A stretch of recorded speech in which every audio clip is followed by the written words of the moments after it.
without further ado, the first thing that we'd like to do is ask last year's speakers to come up here. We had plaques made for everybody that gave a lecture last year, and that's something that we'd like to continually do each year. So Dave Bussey, Max Keach, myself, Elmer Powell, and Dan Sedgwick, if you could come up here. Do you know where they are? Yeah, they're right here.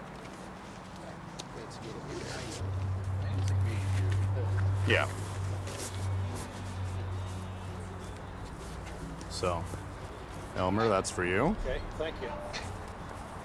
Turn and face the camera when you get it. Very good. All right. Max. Thank you. Beep, Beep, beep. Don't go away. We're going to take an end shot at the end. Dan. All right.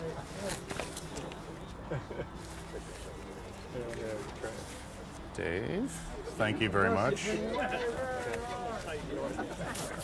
And myself. Okay, so. Okay.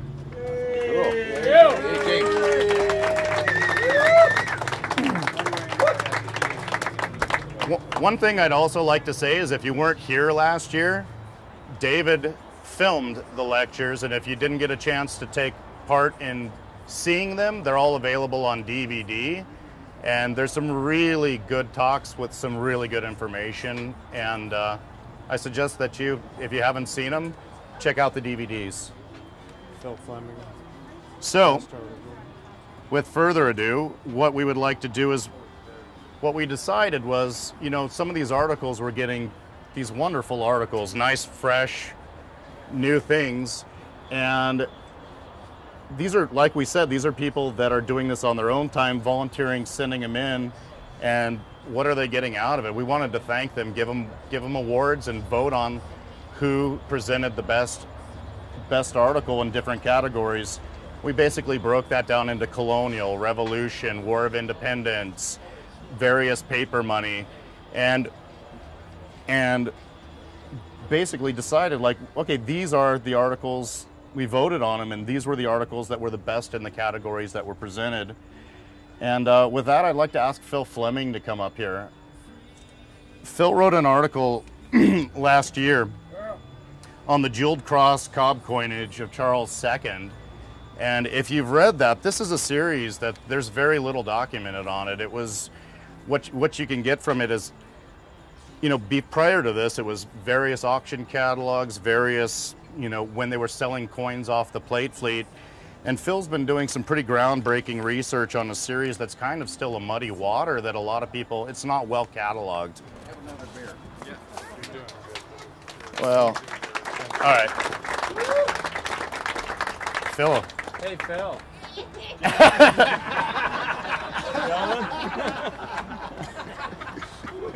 Thank you.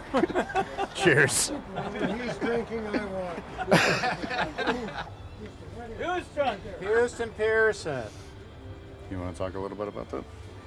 Houston did an article about the Banco de Mexico notes printed by the American Banknote Company that was new ground as far as the guys in the paper money section are concerned.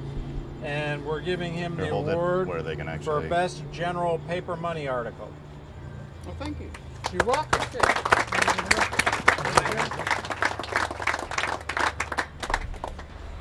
Best article in the category of revolutionary paper money, Bob Perigo, Sonora Provincial Currency, A Forensic Approach, Part 6.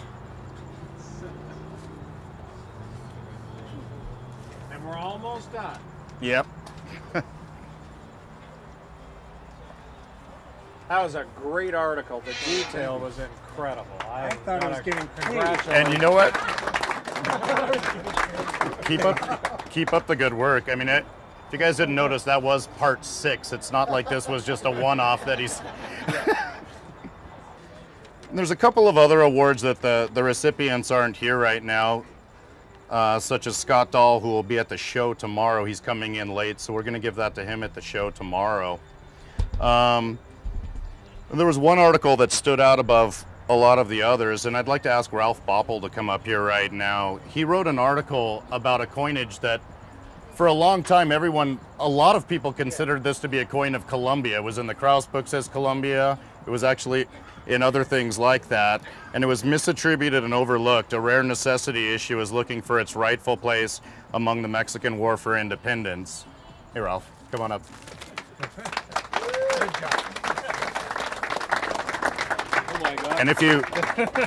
And if you look, it actually has the coin that you wrote about in the plaque. So Show it to the camera behind you.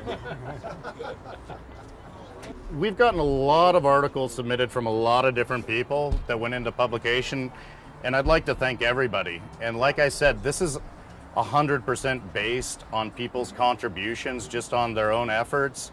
It's 100% volunteer work. So everything we're getting, nobody's getting paid for this. We're doing it because we like it, we love it. This is what we do. And keep them coming. Keep them coming. We're publishing some great stuff. I want to encourage everybody to write something about your favorite item, whatever that might be. Whether it doesn't have to be more than a page. Whether it's an academic research article or if it's, look what I just bought at this coin show and I just picked up a new thing for my collection. You know what? Other people want to hear that and they want to share in the enthusiasm. So just keep them coming. Thanks, Thank you. everybody. Go!